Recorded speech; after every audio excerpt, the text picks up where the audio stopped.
താലിബാൻ ചെയ്യുന്ന തെറ്റാണെന്ന് ആർക്കെങ്കിലും പറയാൻ പറ്റും? ഒരു ഇസ്ലാമിസ്റ്റിന് ഡാഷിൽ കൈവച്ചുകൊണ്ട് പറ്റില്ല. കാരണം താലിബാൻ എന്ന് പറഞ്ഞ സ്റ്റുഡന്റ് ഓഫ് റിലീജിയൻ ആണ്. ഐസിസുകാരൻ പറയുന്ന ഒരു കാര്യം തെറ്റാണെന്ന് പറയാൻ പറ്റൂ? അതുകൊണ്ടാണ് അവർക്കെതിരെ പ്രതിഷേധം നടത്താതെ അവര്. ഐസിസ് ജൂതന്മാരാണ്, അമേരിക്കയാണ്, ഇവൻ എന്താണ് അറിയേണ്ടത്, ഈ എസൻസിന് ഐസിസുമായിട്ട് എന്തോ ബന്ധമുണ്ട്? ചുമ്മാ. കാരണം എന്തായാലും ഐസിസ്, പക്ഷെ ഐസിസിനെതിരെ എന്തെങ്കിലും നിങ്ങളൊന്ന് പറഞ്ഞു കഴിഞ്ഞാൽ ഉടനെ അണ്ണന്മാർ വരും. അത് വേണ്ട, ഐസിസ് ഞങ്ങൾ പെട്ടാണ്. ഐസിസ് പറയുന്ന എല്ലാം പ്യുവർ തനി തങ്കം ഇസ്ലാമിക് സാധനങ്ങളാണ്.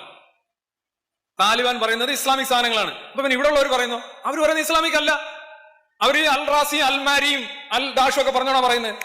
അവരത് ഇന്നെല്ലാം കുഴച്ച് വെള്ളം ഒഴിച്ച് നേർപ്പിച്ച്, അതാണ് നല്ലത് കേട്ടോ, അതാണ് വേണ്ടത് കേട്ടോ. ഇതിങ്ങനെ കൂടുതൽ കൂടുതൽ വെള്ളം ഒഴിക്കുന്നതനുസരിച്ച് മനുഷ്യന്റെ ജീവിതം കൂടുതൽ കൂടുതൽ സുഖപ്രദമായി മാറും.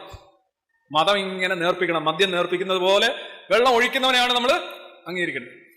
വെള്ളം ഒഴിക്കാതെ അടിക്കുന്നവനെ അവൻ സ്വയം നശിക്കും, അവന്റെ കരൾ പോവും, അടുത്തേക്കുന്നവന്റെ കുറ്റിക്കാനോ അടിക്കും, മറ്റുള്ളവർക്കും പ്രശ്നം. മതം നേർപ്പിക്കാതെ ഉപയോഗിക്കുന്നവൻ രണ്ട് നഷ്ടങ്ങൾ, രണ്ട് നാശങ്ങൾ. ഒന്ന്, അവന്റെ ഐസ് അടിച്ചു പോവും, അവൻ മറ്റുള്ളവരെ അടിച്ച് പൊളിക്കുകയും ചെയ്യും.